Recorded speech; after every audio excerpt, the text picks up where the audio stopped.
Salve pessoal, tudo bem? Está no ar o episódio 167 do podcast da Página 5. Aqui Rodrigo Casarim. Página 5 é também coluna de livros que edito no portal UOL. Estou no Instagram como página.5, no Twitter como @rodcasarim e no Telegram, só procurar pelo grupo Página 5. Também assine a newsletter da Página 5. Basta me mandar o seu e-mail por qualquer rede social ou se cadastrar no página5.substack.com. Link na descrição do episódio. Como filho de um pracinha, de um soldado que cruzou o Atlântico para lutar contra nazistas e fascistas na Segunda Guerra Mundial, se sentiu vendo as Forças Armadas do Brasil se aliando e servindo de pilar de sustentação para um governo de extrema-direita, que frequentemente se valia de símbolos e de ideias nazifascistas. Essa era uma pergunta que eu tinha em mente quando convidei João Baroni para uma conversa. Falamos sobre a participação brasileira na Segunda Guerra Mundial, mas também conversamos a respeito da atuação do Exército no passado mais recente e no presente do país. Vocês certamente conhecem o Baroni pela carreira musical. Ele é o baterista dos Paralamas do Sucesso, uma das maiores bandas de rock de nossa história.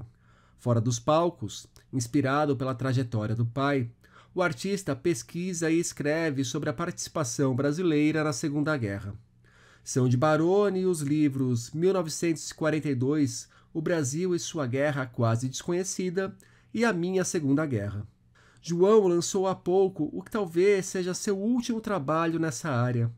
Falo de Soldado Silva, a jornada de um brasileiro na Segunda Guerra Mundial, espécie de fotobiografia afetiva sobre a ida do pai para o conflito. Foi a desculpa para convidar o Baroni para o papo que vocês ouvem agora. João Baroni, muito obrigado pela presença aqui no podcast da Página 5. João, você está lançando o Soldado Silva, a jornada de um brasileiro na Segunda Guerra Mundial, que é um livro que traça o perfil do seu pai, busca reestruturar as memórias do seu pai sobre a participação dele na Segunda Guerra. Queria que você começasse falando um pouco sobre essa relação com a memória do seu pai e com essas lembranças que ele foi deixando para você e para os seus irmãos sobre a participação dele na guerra. Ok, Rodrigo, satisfação estar aqui com vocês. Bom, eu às vezes me assusto que já faz um tempo que eu comecei a dedicar um pouco, me dedicar um pouco sobre esse tema, né, de uma forma que começou muito ingênua, muito sutil e foi ganhando uma envergadura, assim. Eu praticamente comecei uma trajetória paralela aos Paralamas, né? A minha trajetória com a música, né, na minha banda, né, dos Paralamas do Sucesso, onde eu sou baterista. E, e aí já vai um tempo aí, já são quase, sei lá, 15 anos que eu estou me dedicando a esse assunto, essa temática a respeito da participação brasileira na Segunda Guerra Mundial. E como você apresentou aí a conversa, esse tema ele passa muito pelo fato do meu pai ter sido um pracinha da FEB, um, um ex-combatente, né, da Força Expedicionária Brasileira, e, é, e isso teve uma presença marcante assim na minha vivência, né, com a minha família, com meu pai, com meus irmãos, e, e isso foi ganhando esse espaço, né, de interesse paralelo meu, né, à música, onde eu realizei várias tentativas de resgatar o Soldado Silva, como eu costumo falar, né? Então, ali mais ou menos no final dos anos 90, ali na virada dos anos 2000, eu comecei a me interessar muito sobre.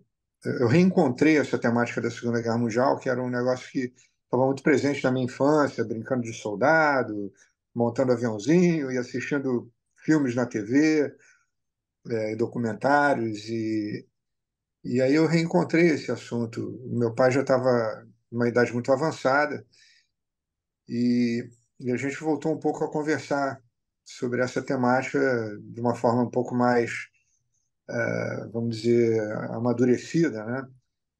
Porque quando a gente era criança, a gente volta e meia conversava com ele sobre as reminiscências dele da época da guerra, e ele sempre falava tudo de um ponto de vista muito politicamente correto. Ele nunca glamorizou esse assunto, nunca enalteceu nada, né? Ele sempre falava que foi uma encrenca, que os brasileiros tiveram que ir lá participar de um movimento mundial contra uma coisa horrível, que era o nazismo, né? O fascismo. Então ele sempre colocava isso de um ponto de vista muito elevado já naquela época, mas a gente acabou, assim, no ocaso da vida dele, falando um pouco mais sobre as experiências mais marcantes, mais traumáticas, né, de como a guerra era terrível. E então esse assunto foi crescendo de interesse a ponto de eu acabar escrevendo uma coluna sobre a Segunda Guerra Mundial numa revista. Depois eu fui fazer uma viagem para a Normandia nos 40 anos do dia D e acabei escrevendo um livro, uma espécie de um diário dessa viagem. Aí fiz um documentário sobre essa viagem e acabei escrevendo um primeiro livro, né, que também começou a contar um pouco esse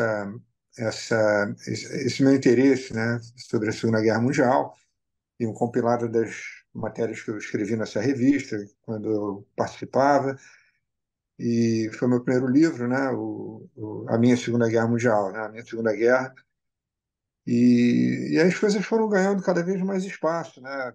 É, e, e aí quando eu vejo, estou aí já há um tempão, né, é, tentando dar um novo verniz para essa história da participação brasileira, dos caras como meu pai, que tiveram que parar a sua vida para ir para a Segunda Guerra Mundial, que foi o maior conflito, né, da história da humanidade, morreu gente pra caramba.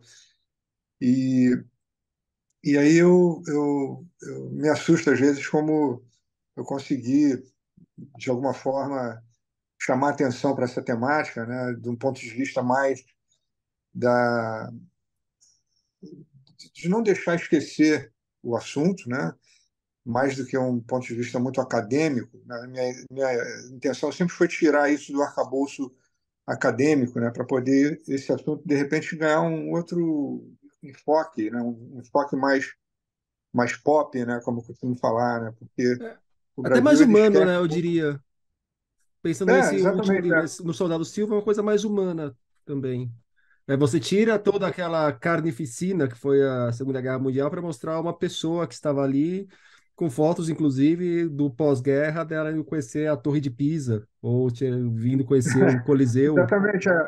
É aquela história da floresta e da árvore, né? Você vê a floresta e quando você chega perto você vê a árvore. Então, eu sempre tentei é, é, lançar a mão dessa ideia de chamar atenção, né? O Brasil tem uma espécie de um déficit muito grande com a sua própria história, né? A gente fala sobre isso toda hora, né? De como é importante a gente valorizar a história do Brasil, né? De um ponto de vista coerente, né? E a gente sabe que existe um gap, assim, uma coisa muito latente, né? Sobre valorizar a nossa própria história, né? E seus muitos episódios. E eu escolhi esse parafuso aí para apertar. É outro clichê que eu sempre falo nas minhas entrevistas, nos meus debates. E sempre que eu tenho oportunidade, eu falo que eu escolhi esse parafuso para apertar, né, da história do Brasil, que é a nossa participação na Segunda Guerra, que foi uma coisa assim historicamente muito próxima, apesar de a gente estar há 80 anos, né, da entrada do Brasil na guerra. Tudo que aconteceu ali naquele momento ainda tem um peso histórico muito grande, onde a gente ainda consegue até entender os problemas do Brasil, né, por conta do que aconteceu com o Brasil naquele final dos anos 30, começo dos anos 40, onde a gente estava tentando ali, é, é, a duras penas, né, adentrar o mundo moderno. O Brasil ainda não era um país com uma, com uma siderúrgica, né? A gente, no começo, quase na metade do século XX, a gente ainda não tinha uma siderúrgica, né? Então, são coisas que a gente vai vendo ali, que aconteceram naquele momento ali, culminante, né? e que ajudam muito a explicar um pouco o Brasil moderno, né? A volta da democracia depois da guerra, etc. Então, são muitos aspectos, né, que ajudam a gente a, ao se debruçar sobre a temática da participação brasileira na Segunda Guerra, a gente tira um monte de lições, né, do que estava acontecendo ali e tudo, né, e principalmente essa nossa velha história do complexo de vira-lata, né, porque a gente acha muito bonito quando vai ter o final da Champions League lá na Europa, quando vai lá o cara e toca o trompete antes de começar o jogo, e todo mundo fala, que bonito, né? Como eles têm, né? O cara está ali porque ele está fazendo uma homenagem a todos os mortos nas guerras e tudo, né? E é um momento muito solene. E o brasileiro em si, ele é muito ruim de cerimônia, né? A gente é um povo muito sem cerimônia, né? A gente acha tudo muito bonito, né? Nas outras nações, ditas, né? É, é, é, nações, como se diz, modernas e civilizadas, né? Como se diz, né? E a gente não preza muito, né, a nossa própria necessidade de ter, né, os nossos momentos cerimoniais. Né? Então, isso acontece em todas as alçadas, não é só por conta do toque militar. Né? E acho que isso, então, ao longo desse tempo, foi me orientando muito nessa tentativa de fazer esse resgate do soldado Silva, como a gente está falando aí agora no livro novo, né, o meu terceiro livro. Talvez seja o meu último cartucho, né, para fazer uma abordagem com esse caráter mais sentimental, que é a história do meu pai como um ex-combatente, né? E esse livro se explica muito pelo fato dele, assim que a guerra acabou, ele conseguiu comprar uma câmera lá, alguma coisa, e saiu tirando foto ali do que ele conseguiu, né? Para quem está nos Naqueles ouvindo e não viu o lugares. livro ainda, ele é quase que uma fotobiografia. Tem bastante dos seus textos, mas as fotos, elas são parte indissociável da história sendo contada e muitas das histórias estão contadas nas fotos, né? Exatamente, é. Eu tenho essa abordagem, como eu estava falando, sentimental com o tema, porque lá em casa tinha um álbum que meu pai fez com essas fotos. Infelizmente, numa situação lá onde a nossa casa foi assaltada, esse álbum sumiu com, sabe, com outros objetos, né, e tal. E o cara que levou esse álbum não faz noção de como ele era precioso, né? Deve ter virado lenha para fogueira, alguma coisa assim. Mas essas fotos a gente via quando era criança, né? No colo do nosso pai, ele contava, isso aqui é a Torre de Pisa, isso aqui é o Coliseu. E então é um lado assim onde essa história explica muito, né, o que aconteceu ali assim que a guerra acabou. Deu um trabalho danado para trazer os 25 mil brasileiros de volta para o Brasil, né? Eles levaram quase 5, 6 meses para trazer todo mundo de volta nas viagens por navio, né? E então esse período que eles ficaram lá esperando para vir embora, né? O pessoal aproveitou do jeito que deu lá, matou o tempo do jeito que deu, né? Pegava um caminhão até Roma, aí teve uma missa lá que o Papa deu para as tropas brasileiras, aí foram até Pisa, etc. Enfim, fizeram ali uma espécie de um turismo, o que levou muita gente a dizer que os brasileiros foram lá fazer turismo, né? Quando, na verdade, passaram 9 meses ali embaixo de bala, né? E encarando temperaturas menos de 20 graus, né? No inverno. Enquanto o pessoal estava aqui no carnaval, o pessoal estava lá levando bomba na cabeça. Né? E então essa história da participação brasileira passa por muitos aspectos assim mal entendidos, né? Até hoje a gente ouve falar que os americanos é que forçaram os brasileiros a entrar na guerra e eles é que afundaram os navios brasileiros para forçar, né, uma atitude mais radical do Vargas, quando na verdade está mais que comprovado que os submarinos italianos e alemães estavam aqui, né, no Atlântico Sul, afundaram inúmeros navios, né, da Marinha Mercante. Morreu gente pra caramba, foi um ato terrorista, né? Foi uma agressão realmente, né? Em vias de fato mesmo, que levou à declaração de guerra do Brasil há 81 anos atrás, né?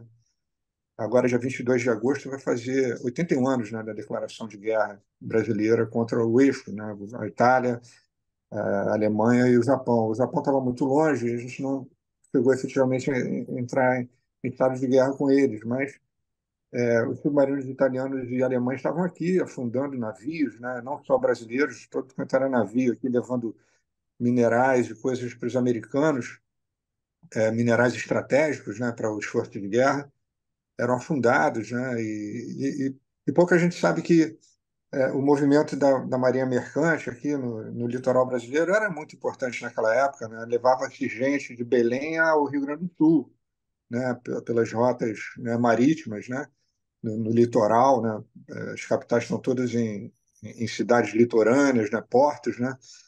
Então foi uma agressão muito terrível, né? Levou o povo a ir para as ruas pedir para o Vargas declarar guerra contra o eixo, né? E, enfim, a gente acabou lutando do lado certo, ao menos, né?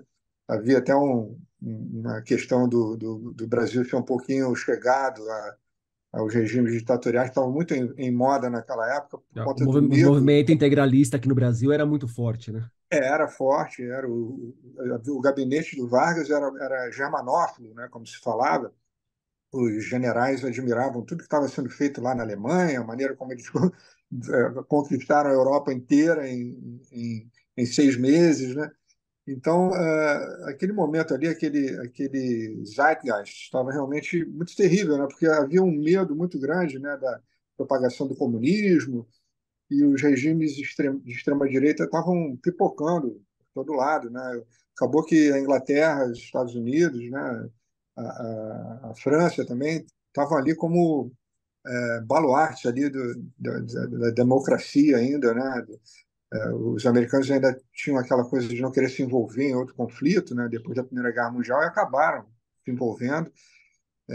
Existem algumas teorias meio conspiratórias sobre os interesses, na verdade, comerciais por trás, né, da participação americana. Eles já estavam fornecendo muito armamento para os ingleses continuarem lutando e tal, e quando de repente eles entraram na guerra de cabeça, né, e proporcionou muito o parque industrial americano, bélico, né, proporcionou um esforço de guerra muito grande pelo lado ocidental, né, lembrando bem que os russos que eram aliados tinham um pacto de não agressão, né, os russos, a União Soviética, né, o Stalin e o Hitler tinham um pacto de não agressão, mas depois esse pacto foi quebrado, né, os alemães invadiram a União Soviética, né, e os russos também, pelo lado deles, acabaram esmagando, né, a Alemanha em dois flancos, né, quando os russos, enfim, fizeram a ofensiva deles e os aliados, né, pelo lado ocidental, acabaram dando o desfecho que a gente conhece para a Segunda Guerra, né? Então, o Brasil, modestamente, participou desse esforço, né? A gente lutou do lado certo, a gente levou mais de 25 mil homens para a Itália, né, que era um cenário de guerra assim muito importante, né, muito considerável ao sul ali da Europa, ali no Mediterrâneo. A gente, junto com outras tropas muito famosas, né, dos aliados, né, dos americanos, dos ingleses. O oitavo exército inglês estava na Itália, o quinto exército americano estava na Itália. O Brasil lutou dentro do quinto exército americano. E aquilo ali foi um esforço importante para manter unidades, né, das forças alemãs ali, né, segurando aquele flanco ali, inferior ali na Europa, né, no Mediterrâneo, para que os esforço de guerra continuasse, né, em todos os lados, né. Então a gente manteve mais de 32 divisões alemãs em ação ali na Itália, né. Então foi um esforço valioso, foi um esforço que ajudou a concluir a guerra como ela estava sendo encaminhada, né? Então o Brasil teve esse papel assim muito importante, né? Vamos dizer, do ponto de vista Estratégico. conceitual, né? E de certa forma no ponto estratégico, do ponto de vista estratégico também, né? E a gente às vezes peca um pouco pela comparação na quantidade de gente que morreu, né? nessas ofensivas e tudo, né, e no esforço de guerra, né, porque os americanos mandaram milhões e milhões de soldados para lutar e morreram milhões e milhões de soldados que nem mosca, né? O Brasil mandou 25 mil soldados e morreram em ação um pouco mais de 500 soldados, né?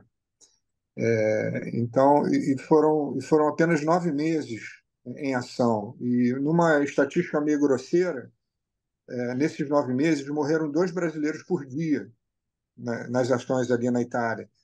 E não é uma coisa desprezível, né? Você não pode achar que, pela quantidade relativa, né, você vai desvalorizar esse esforço que foi muito importante, foi muito valioso, né, no moral, né, da ofensiva geral lá, do que estava sendo feito, né, e tudo. Então, e os brasileiros tiveram um papel muito interessante no ponto de vista humanitário, né, porque os brasileiros tinham muitas afinidades com os italianos, com a população italiana, né, pela religião, até pela língua parecida, e muita gente descendente de italiano no Brasil e tudo. Então, quando a gente passou pela Itália, a gente deixou uma marca muito sentimental com a população local, né? Os brasileiros ficaram conhecidos pela generosidade com a população local.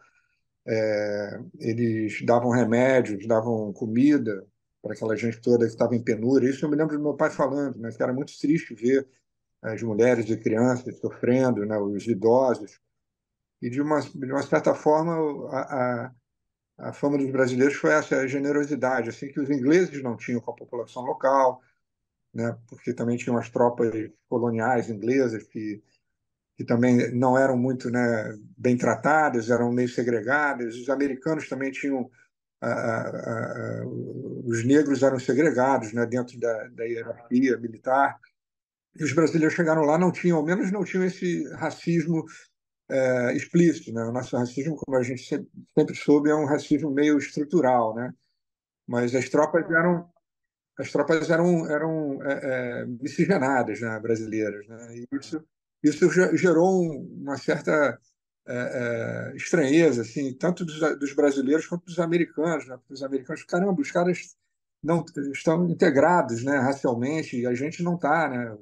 Estamos aqui lutando pela democracia, o mundo livre, e a gente é racista, né? E os brasileiros tinham as tropas integradas, né? E ao mesmo tempo havia muito aquela hierarquia militar brasileira, ela passava muito por esses diferenciais, assim, de do oficial não se misturar com os pratas, com os soldados. E os americanos tinham isso, eles misturavam, todo mundo, os oficiais almoçavam no mesmo lugar ali que os soldados estavam comendo. E nas tropas brasileiras tinha a cantina dos oficiais, eles não se misturavam com os soldados. E a tropa brasileira começou a ver como era importante isso também, haver essa integração dos oficiais com os soldados, né, comuns, né? E foi uma lição muito interessante até. João, e logo no começo ali você conta que seu pai ele comentava para a família, provavelmente quando vocês eram pequenos e quando ele falava as coisas bem por cima, sem entrar em detalhes, que eles tinham ido lutar para que nada parecido acontecesse novamente. Como que é para um filho de pracinha que foi para a Itália, combateu o fascismo, combateu o nazismo, ver as Forças Armadas do Brasil virarem o que viraram, especialmente nos últimos anos, após a redemocratização, mas nos últimos anos, servindo aí de não é nem um braço, é um pilar fundamental de sustentação para um governo que foi do Jair Bolsonaro, com claras referências fascistas e claras referências nazistas no seu seio, no que há de mais essencial naquele governo. Eu acho que eu passei esse período todo muito incomodado com essa tentativa de cooptar as Forças Armadas politicamente, né? Que a gente sabe que é um atestado de bananice, né? Assim, tipo, você vê os países mais evoluídos, né? O papel das Forças Armadas passa longe da política, né? Isso é um atestado de bananice, né? Você ter que chamar as Forças Armadas para integrar a política nacional. Isso é um retrocesso, é uma coisa totalmente avessa a, uma política evoluída, né? Um país que esteja, né, resolvido, né, com suas questões essenciais, né? Eu fiquei muito incomodado durante esse tempo, eu fiquei incomodado até com uma certa tentativa de usar politicamente a lembrança da participação brasileira na Segunda Guerra pelo governo. Eu fiquei realmente profundamente incomodado com isso.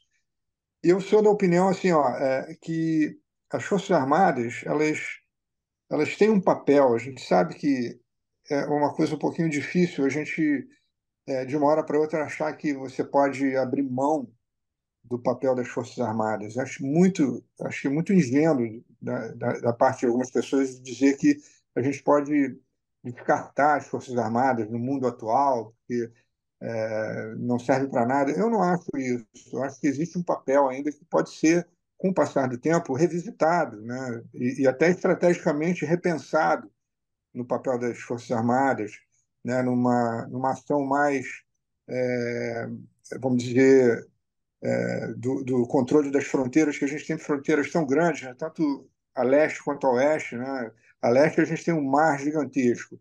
A oeste a gente tem a selva, né? As fronteiras enormes por muitos países.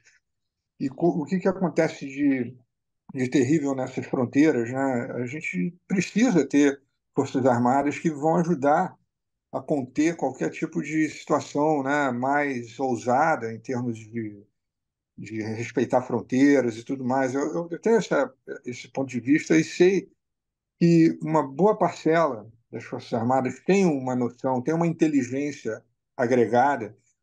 E eu acho que a gente viu nesses últimos anos uma situação muito clara de oportunismo, né? Porque caiu no colo de um monte de gente uma oportunidade de se beneficiar, né, com o momento político. Né? Então, acho que existem maus profissionais e, eventualmente, a gente se deparou com esses maus profissionais que estão nas Forças Armadas que cooptaram com essa situação toda que a gente está vendo, né? Então, talvez assim, seja o caso da gente pensar que nem todas as maçãs estão podres no caixote, né? Eu acho que a gente ainda tem que saber que existe gente séria dentro das Forças Armadas, né?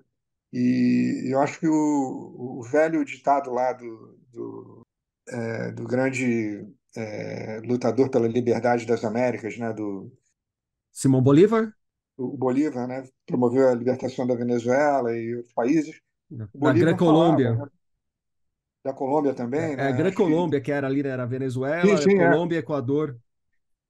sim, ele falava que maldito seja o soldado que levanta a arma para o seu próprio povo, né? Eu acho que a gente precisava muito tirar uma lição disso, porque a gente viveu os 21 anos, né, de um regime militar, né, que foi imposto também por uma situação, aquele momento mundial, aquela polarização, né, do comunismo, dos grupos, né, terroristas e tudo, gerou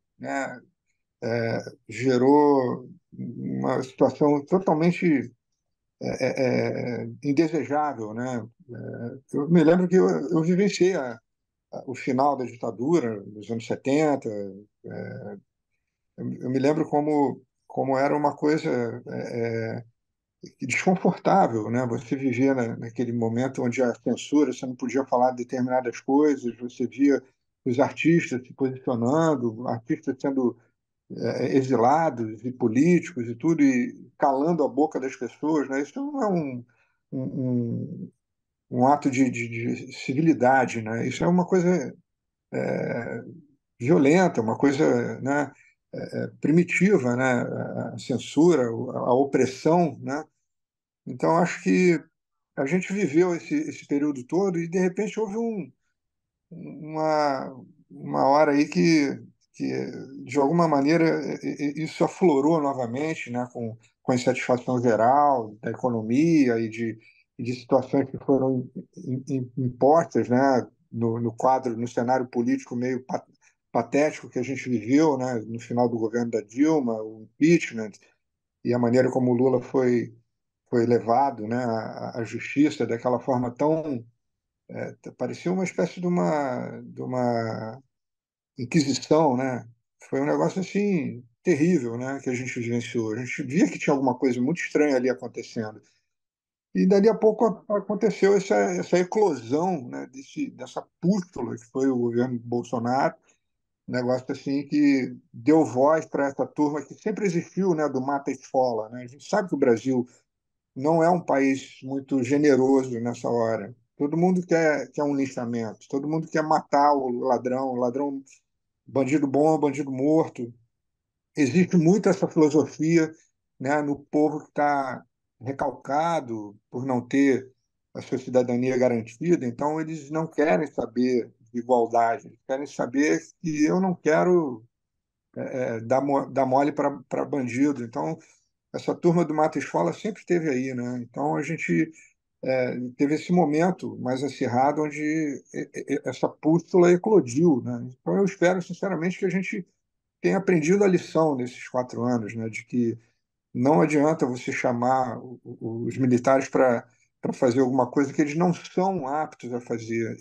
Chamar militar para política é um atestado de incompetência, de bananice, né? Não tem absolutamente nada a ver, né? Se alguém quer se dedicar à política, pendura a farda, né? Vai enfim, para os meios, né? Vai para as urnas, né? Convencionais da política, né, vai se iluminar para poder fazer alguma coisa em prol de um país com tantos problemas como o Brasil. A gente não está aqui na ingenuidade, a gente sabe que o Brasil é um país repleto de problemas, né, e que, por exemplo, se cada um botar um tijolinho nessa construção, se a gente valorizar a nossa história, se a gente, né, trazer à tona, né, pessoas iluminadas para poder passar experiências válidas e humanitárias para o Brasil, para o país, que a gente precisa de mais humanidade, a gente não precisa de arma na mão de todo mundo, a gente precisa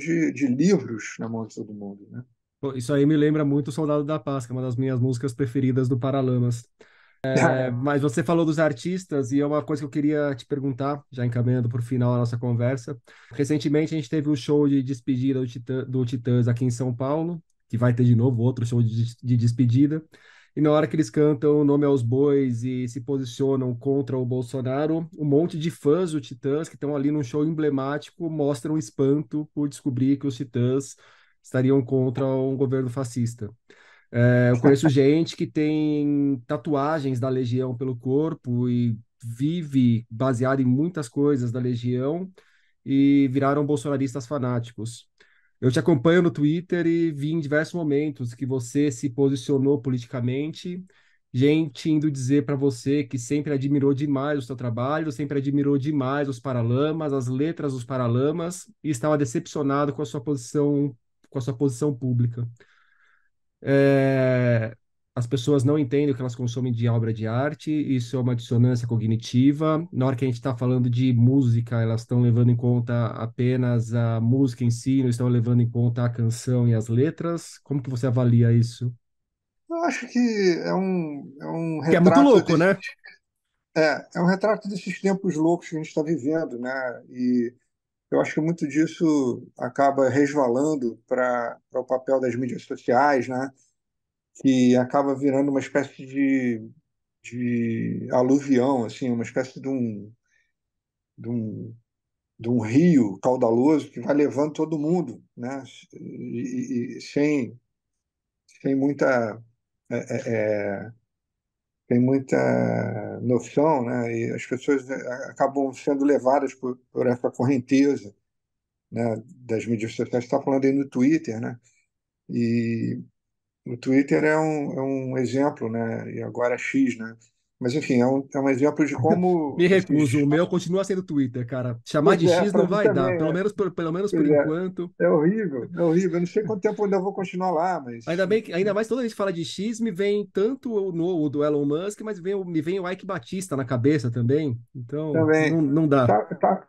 tá fadado ao fracasso esse negócio, assim como qualquer ideologia fascista está fadada ao fracasso, porque eles são perdedores naturais, né? Os nazifascistas são perdedores naturais. A gente sabe o que vai acontecer com eles. Já está acontecendo aí, né? Está vendo aí relógio de ouro sendo vendido, rataria das maiores ratarias aí sendo reveladas, né? Então, fascistas e nazifascistas são perdedores naturais. Essa turma ainda não entendeu. Várias vezes eu postei um vídeo muito interessante de um cara como o Arnold Schwarzenegger. Todo mundo acha que ele é um direitista e tudo, mas ele falou um negócio muito bacana quando teve aquele evento lá nos Estados Unidos, em Charlotte, se não me engano, né? Teve aquele conflito lá do pessoal da Ku Klux Klan, caramba. E ele falou, cara, eu não sei onde é que vocês estão com a cabeça. Eu vi meu pai na Áustria, logo depois da Segunda Guerra. Ele vivenciou, ele era criança na Segunda Guerra Mundial, o Schwarzenegger. Eu vi os alemães, os europeus despedaçados depois que a guerra acabou, derrotados, né? Então, a lição que ficou é essa: o nazismo e o fascismo só leva à desgraça. Você, no final, você vai ser derrotado. Então, você é um derrotado natural, natural loser, né? E eu não sei por que essa gente tem essa ilusão, né, de que esses pensamentos tão enfadonhos, né, que no final, mas não tem a superioridade racial, tem negros que defendem o nazismo, o fascismo, acho o fim da goiabada, né, cara? Mas qualquer coisa que resvala para esse ideário, né, de você renegar as questões sociais, né, que são tão importantes, né, que no final viram questões humanitárias, né? Você precisa acabar com a miséria para você ter uma sociedade mais leve, mais justa. Não significa que vai ficar todo mundo igual. Não existe essa utopia de uma sociedade equalitária na essência, né? A gente sabe disso, mas o que existe é a necessidade de você fazer ações humanitárias, né? Você combater a miséria, a grande miséria, né? A fome, né? Levar a educação para todo mundo, né? E cuidar das crianças e fazer com que a sociedade fique, ao menos, num patamar civilizatório, né? Não essa coisa horrorosa que a gente está vendo aí de uma espécie de guerra civil velada que a gente vive no nosso dia a dia, né? Crianças levando balas perdidas o tempo todo, esse equívoco na guerra contra o tráfico, né, que é um negócio que já se provou equivocado em outros países, e no Brasil continua esse murro em ponta de faca, né, que é a guerra contra as drogas é uma coisa equivocada. Está todo mundo errado e ninguém, as pessoas inteligentes vêm e falam, já falaram lá nos anos 90 e ninguém deu bola, e ninguém está dando bola e o problema só faz aumentar, né? Bom, enfim, eu só sei que a gente começou a falar de Segunda Guerra e a gente está aqui falando sobre uma espécie de guerra que a gente vive, né, diariamente. E eu só queria concluir aqui que o Soldado Silva, né, a jornada de um brasileiro na Segunda Guerra Mundial, talvez seja o meu último cartucho com esse enfoque mais passando pelo emocional, né, porque essa minha história com meu pai, todo esse meu interesse pela Segunda Guerra Mundial tem esse aspecto, né, de ser um assunto que passa muito por ele, pelo ideário, né, daquele nosso pai silencioso ali, muito, muito, como é que se diz, comedido na maneira como ele falava sobre o que aconteceu com ele na guerra para nós, filhos, né, jovens ali, crianças ainda. E é realmente um assunto um pouco espinhoso para você falar com crianças sobre morte, sobre guerra, matar, morrer, etc. É um negócio meio. A gente brincava de soldado e via filme na TV, mas era uma outra coisa, né? E aí, quando você amadurece e imagina o que isso significou para aqueles moleques que estavam indo para a guerra, né? Inclusive, eu sempre falo também no Joel Silveira, um dos grandes jornalistas, cronistas, né? Que se tornou um grande cronista depois da guerra. Ele estava lá como Citado, inclusive, correspondente na de guerra. bibliografia do livro novo. Exatamente, é. O Joel Silveira falava, quando perguntavam para ele o que ele viu na guerra, ele resumia: eu fui para a guerra com 25 anos e voltei com 40, né? Então, isso dá mais ou menos uma ideia do que aconteceu com aquela molecada toda que estava lá no meio da Segunda Guerra Mundial, né? Então, é isso. Então, concluindo aqui a nossa conversa, que eu achei que foi muito frutífera, e a gente acabou transbordando para outras temáticas que até são pertinentes, né, para as lições que a gente aprende com a história do nosso próprio país, da nossa própria gente. Eu sempre tive uma boa intenção em resgatar essa história dos caras como meu pai, que ele era uma estatística ali, ele não foi um cara condecorado por bravura, não era um super-herói, ele era um João da Silva que teve que ir para a guerra. Então, acho que isso que é o aspecto valioso nesse meu último livro, na história do Soldado Silva, que ele conta como é que faz uma espécie de uma linha do tempo, né, da história do meu pai, desde quando ele nasceu em Foz do Iguaçu até o dia que ele foi para a guerra, voltou, e quando ele veio a falecer em 2000. E então é uma tentativa de manter viva a memória desses caras que foram para a Segunda Guerra Mundial e tiveram um papel tão importante, tão simbólico, né, e significativo também ao mesmo tempo para uma coisa tão terrível que foi a Segunda Guerra Mundial, que é um assunto tão carregado, né, de lições e de mensagens muito importantes para a gente manter vivas, para que realmente não aconteçam novamente, né? João, então, para a gente fechar o nosso papo, gostaria que você me indicasse um livro. Eu sempre fico aguardando essa pergunta e me preparando, mas na hora que ela acontece, ela sempre causa uma certa aflição, porque eu tenho uma frequência assim com livros temáticos sobre a Segunda Guerra Mundial, alguns livros de historiadores que são livros assim mais contando pesquisas de fontes primárias e tudo, mas é, eu tenho ultimamente me dedicado à leitura de livros biográficos de grandes expoentes do rock. E eu acabei de começar a leitura da história do baterista do Led Zeppelin, que é o John Bonham, e estou me deliciando com essa leitura do surgimento ali do Led Zeppelin, né? Então estou gostando muito. Então eu tenho alguns livros na fila para ler também a respeito desses expoentes do rock. Acabei de receber o livro ganhei de presente o livro de fotografias, que também tem um texto muito bonito do Paul McCartney, das fotos que ele fez na época do surgimento ali dos Beatles, como aquele fenômeno incrível, em 1964. Então é isso. Assim, no estalo é a minha sugestão. É o livro chamado Bonzo, a história do baterista do Led Zeppelin, do John Bonham. Ah, excelente. João Baroni, muito obrigado pelo papo. Soldado Silva, a jornada de um brasileiro na Segunda Guerra Mundial, de João Baroni, chega aos leitores pelo selo Livros de Guerra, da Panda Books.